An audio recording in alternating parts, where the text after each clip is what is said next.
Hello again, it's LockNoob, and here we have, well, I think it might be a first. It's a decoding depth and space card for some common dimple locks, namely the ISAO R6 keyway, ABUS D5 keyway, and the Yardeni Y7 keyway. Very common profiles in Europe, but mostly common in France. And like I said, I think it might be the first decoding card like this for dimple locks, and it was designed by Mr. Kokelitos and sold over on OTOFine.com, OFC.com, which is really cool. Now, if that looks a bit obscure and not so familiar, let me remind you of this, also sold by OFC and designed by Mr. Kokelitos, which is a decoding card, depth and space card for a standard pin tumbler. And here is a standard key, and you can see that, first of all, given a cut key or a blank or an impression key or a cast key, you would check that the profile is right, which would mean that the depth and space is right for that particular key or blank. And then you can run the key down and check that the cuts and stuff are the right ones. So there you go, for example. Hopefully you can see that is a cut 1. If I move all the way down here, you can see that let's see, the deepest cut is a cut 7. And if we align the key with these, the edge of the card like this, you can see that those holes align with the cuts on the key itself. So you can see those are the spaces for the cuts, and this is for the depth. This is exactly the same for this. So again, I've got an ISO R6 key here. Should even say that on the key. There you go, R6. And you can check that it's the right key profile like that, which it is. And you can also check the cut depths. So, and again, this is the first time I've ever seen this done with a card like this for dimple locks. Now, you won't be able to just slide in a key as well as per this one, purely because, of course, you know, the little feelers there would be immovable and get in the way. So you put the key in and then you drop the key sort of down onto it and align it with this little cut or groove there. So for example, let's choose the deepest cut, and that would be, I think, a cut 5. And you can see that there, I've moved it in and down, and hopefully, I can't really get its focus for you, but you can see that the edge of the key is aligned with that groove. It's nice and free, and the pin goes all the way down into the cut. There we go. The highest cut there, if we look, which is pin 3, that actually aligns with 1, like that. Hopefully you can see that a bit clearer there. So you might be thinking, well, if you've already got the key and you've got the card, what use is it? Well, I think there are a number of use cases for this. One, if you're an operative working in a field and you didn't have long with one of these keys and you might have taken a cast of it, then what you can do is you could use a depth and space card like this to then either file a key or use a key machine to for an ISAO R6 to cut yourself a new blank. If you'd made if you've made an impression, if you're impressioning a lock, for example, you can impression dimple locks, then you can actually use it to just check that what your cuts are align with actual depths. So, you know, if you're almost there, you just want to take a little bit more off, but you're a bit uncertain, you can use these to check that.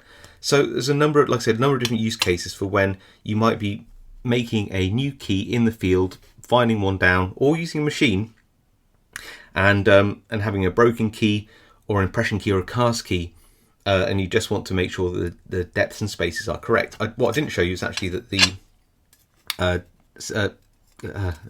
spacing cuts work the same way as well.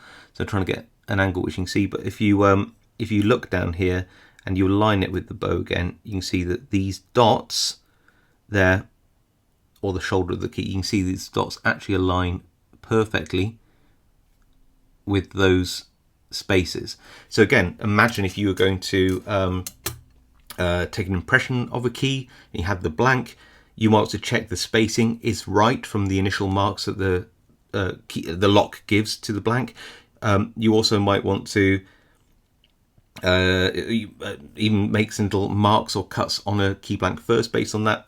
There's a number of different reasons why you would want both the depth and the spaces. It's really cool. So it's hard to know how to do a demo with a card like this, but what I might do is just do an impression, because it's, well, I'll be honest, it's really fun doing impressions. So I'll do an impression of one of these R6 keys, and they'll see if we can decode it, and that'll give you an example of how, if you had one of these keys for a short amount of time, you had to take an impression of it, you could take that impression home, and then you could use the card to decode it and check your depths and then cut another key from those depths. Again, using the spacers to ensure that when you do cut a key from your blank, especially if you're hand filing, that you got the spacing correct for the key as well as the cut depths.